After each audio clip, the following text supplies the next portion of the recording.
Berlatar di Korea, kisah akan berfokus pada seorang wanita yang bernama Jiun Chae. Kita panggil saja Jiun karena kemahirannya dalam olahraga menembak. Jiun pun mendapatkan penghargaan dari pemerintah setempat dan memberitahu sahabatnya yang bernama Won Kyung. 원경아! 오라니까 바보야. 넌 또 눈이 왜 그래? Namun mimpi Jiun harus terhenti ketika keluarganya mengalami kecelakaan hebat yang membuat kedua orang tuanya meninggoy, serta Jiun yang mengalami kesusahan berbicara atau gagap.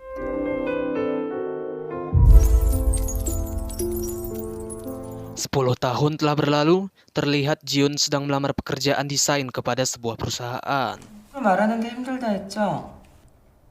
박 차장님 말씀대로 디자인에 힘이 있네요. 최지은 씨?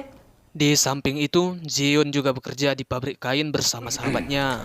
원경 씨, 지금 Ya, si manajer perusahaan sepertinya menyukai Yung dengan mencoba merayunya sambil mengatakan bahwa ada dua karyawan yang akan diangkat untuk posisi tetap pada bulan ini dan salah satunya adalah Yung. 난 원경 씨를 추천하고. Singkat cerita, kita beralih ke kosan Jiun dan Yung yang bersebelahan. Terlihat Yung sedang bersama pacarnya yaitu Chang Bai sedang memaksa Yung untuk melakukan mantap-mantap, namun Yung menolaknya. Jiun yang tak tahan mendengar keributan itu langsung menghampiri kosan Yung. Akan tetapi, Jiun malah dibully oleh pacarnya Yung.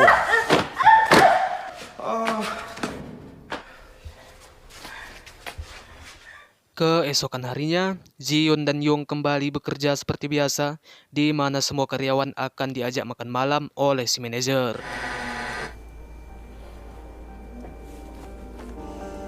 아무 말하지 말아줘. 부탁해. 나 Cerita beralih ke sebuah kantor polisi. Ya, pria ini bernama Detektif Park terlihat sedang ngomel kepada bawahannya karena rekan kerjanya telah pergi untuk memergoki perjudian ilegal yang diketuai oleh Detektif Kang dan temannya kita panggil saja Samsul. Cerita beralih ke Jiun dan Yung di mana mereka sedang menikmati makan malam bersama karyawan lainnya. Namun Jiun agak kurang senang karena perlakuan si bos yang merayu sahabatnya itu. 아이고, 괜찮아? 나 저번에 Setelah makan malam selesai, Yung teringat akan sesuatu saat di tengah perjalanan pulang. Ya, ternyata yang membuat keluarga Jiun kecelakaan bukan lain adalah si Yung sendiri dan teman sekolahnya karena ugal-ugalan. Beralih ke Jiun yang juga sedang dalam perjalanan pulang, akan tetapi Jiun disekap oleh 3 orang pria dengan maksud untuk memperanunya. 니 이미 벙어리야?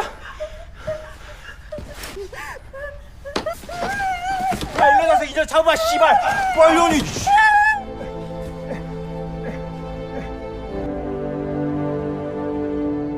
왜 이래? 형, 내 젖은 씨발 메이저리거야. 그렇게 하고 Ya, Jiun pun tak berdaya setelah dianu oleh 3 orang pria.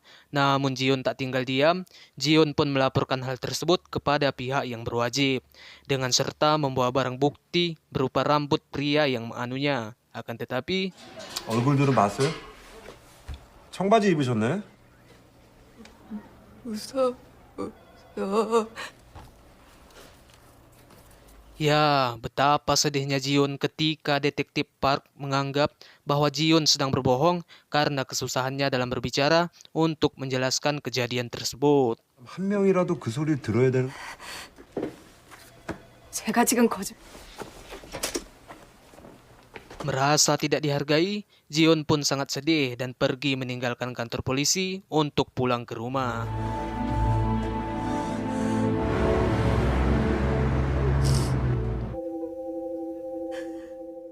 Namun sesampainya di rumah, ya ternyata salah satu dari 3 pria tadi sudah berada di kosnya Jiun yang bermaksud untuk memperanunya lagi. Namun Jiun masih kuat membela diri sehingga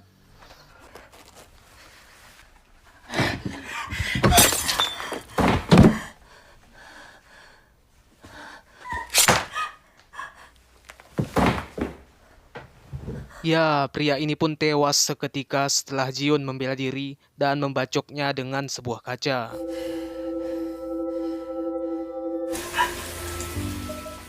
Setelah beberapa saat kemudian, Detektif Kang dan temannya Samsul pun mendatangi kosan Jion dengan maksud memperdalam kasus yang dilaporkannya, sekaligus meminta maaf atas kejadian di kantor. 힘드시겠지만 Namun Jion menolaknya dengan alasan kurang sehat.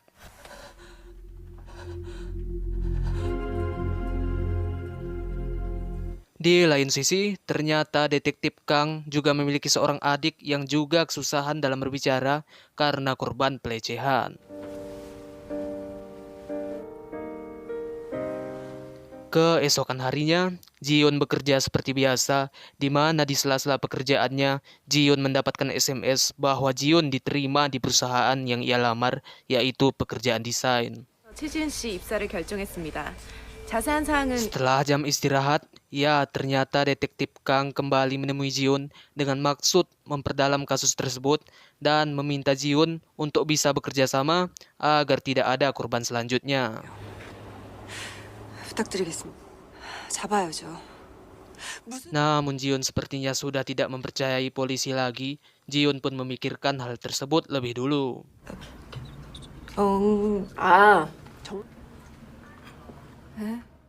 Singkat cerita, beralih ke malam hari, di mana pada malam itu Yong ingin tidur di kosnya Jion karena takut akan dipukuli Changbai, namun Jion tidak mengizinkannya karena takut sahabatnya akan tahu bahwa Jion telah membunuh seorang pria. 오늘 너무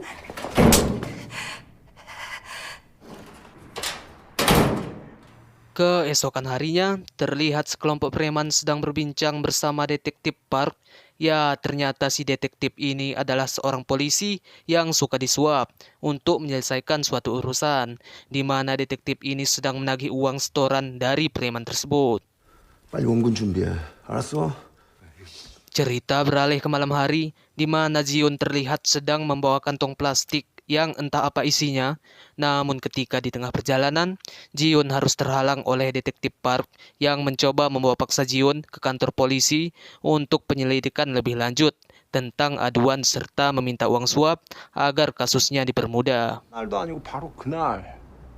바로 남자랑 성폭행 허위 신고에 대한 무고죄는 Jion yang enggan melayani Detektif Park pun langsung pergi meninggalkannya. Namun lagi-lagi, si detektif ini mencegahnya dan betapa terkejutnya si detektif ketika mendapati potongan tangan di dalam plastik tersebut. Ya, potongan tangan itu merupakan milik pria yang sudah Jion habisi dan dimutilasi.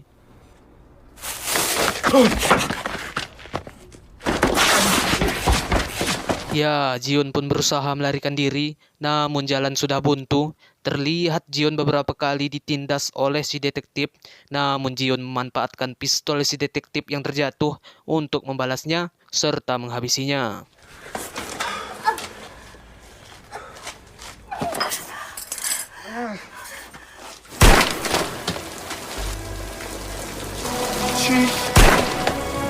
Ya, malam itu merupakan malam di mana aksi balas dendam Jion dimulai.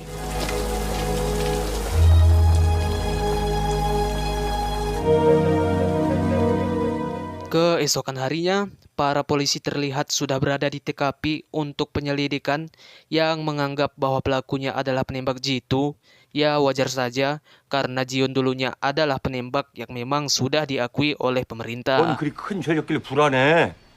어?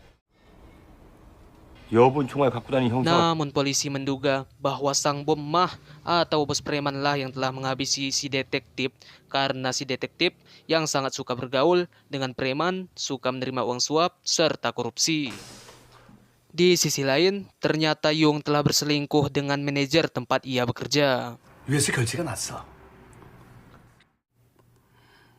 사주실래요? Beralih ke Jion yang sudah berada di kantor polisi karena panggilan dari Detektif Kang untuk memperdalam kasus yang dialaminya. Namun Jion sangat-sangat dibuat terkejut ketika orang yang telah memperanunya juga berada di dalam kantor tersebut dalam sebuah pemeriksaan atas kasus kematian Detektif Park. 이런 놈이야. 너만 알고 있어. 아이 씨발 왜 Akan tetapi, Jiun memilih untuk diam dan meninggalkan kantor polisi, di mana setelah pria yang memperanuinya tersebut keluar, Jiun ternyata diam-diam mengintainya untuk mengetahui alamat pria itu.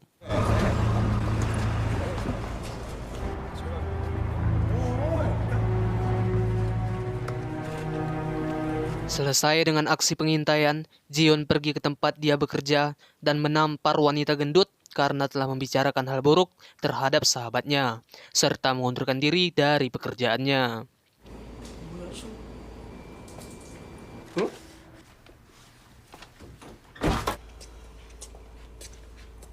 Ketika pulang ke rumah, Jiun pun sangat dibuat terkejut ketika melihat tangan Chang Bai berlumuran darah, yang artinya sahabatnya itu telah dianiaya oleh Chang Bai karena Yong telah berselingkuh.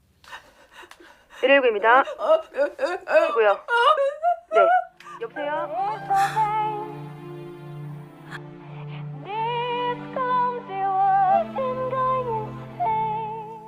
Tak tinggal diam, bermodalkan bakat menembak serta pistol polisi yang ia simpan, Jiun pun menghabisi Chang Bai untuk membalaskan rasa sakit yang diderita sahabatnya. 개 같은 놈 오늘 재산. Keesokan harinya, Detektif Kang dan temannya pun menyelidiki kasus atas kematian Chang Bai. Di sini sebenarnya teman si detektif atau si Samsul sudah curiga bahwa pelakunya adalah Jiun. Namun Detektif Kang membantahnya karena merasa bahwa membunuh itu bukanlah hal yang mudah bagi seorang wanita. 현실에 맞아 들어가잖아요. 사격 국대 상 그렇게 쉽니? 너 그 애 보고도 그런 의심이 나? 저 강용사님 말 무조건. 아니야. 절대 아니야.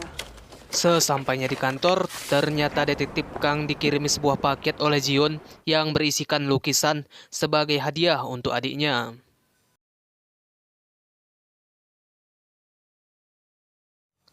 Singkat cerita, malam pun tiba. Ya, Jiun terlihat sedang memantau target selanjutnya, yaitu orang yang telah membuat hidup Jiun menderita. Tak segan-segan, Jiun pun memasuki rumah pelaku dan langsung menghabisinya.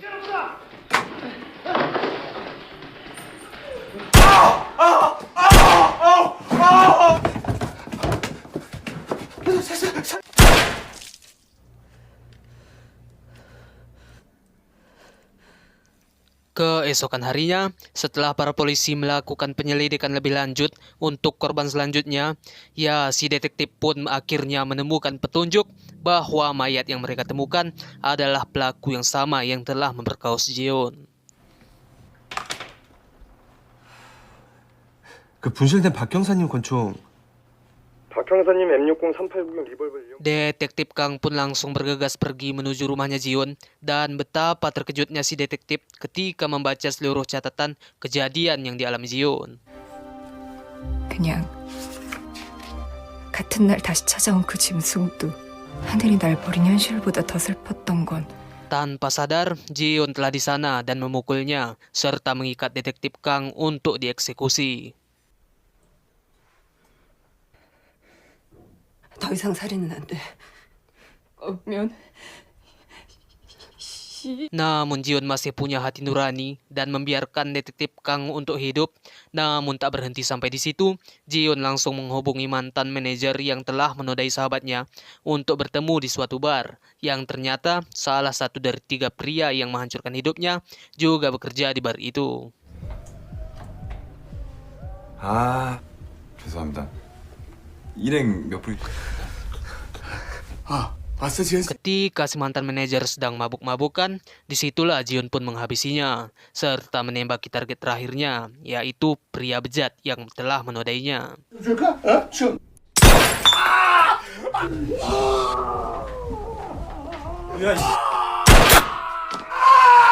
Ketika pria ini akan dihabisi, para polisi serta detektif Kang yang sudah dibebaskan oleh temannya pun datang ke lokasi tersebut untuk menghentikan aksi Jiun.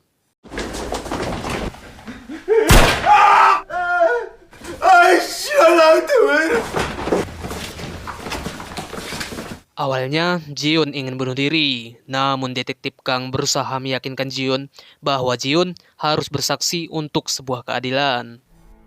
나 마지막. 안 돼요. 이러지 마요. Namun ketika Jiun sudah luluh, ya pria laknat ini menembak Jiun hingga tersungkur dan dibalas oleh detektif Kang sehingga keduanya harus dirawat di rumah sakit.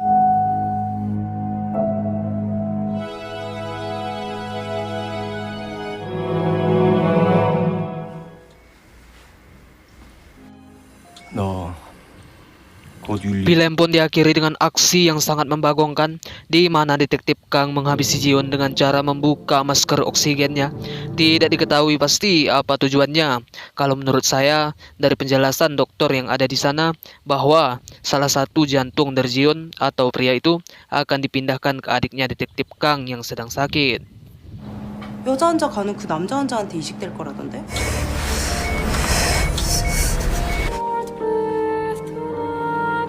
Tapi hal ini sangat membagongkan karena ya kita tahu sendiri bahwa dari awal film si detektif Kang ini terlihat sangat berintegritas dan juga baik dalam menangani sebuah kasus, tapi malah jadi pembunuh gitu. Tamat, sampai jumpa di film selanjutnya.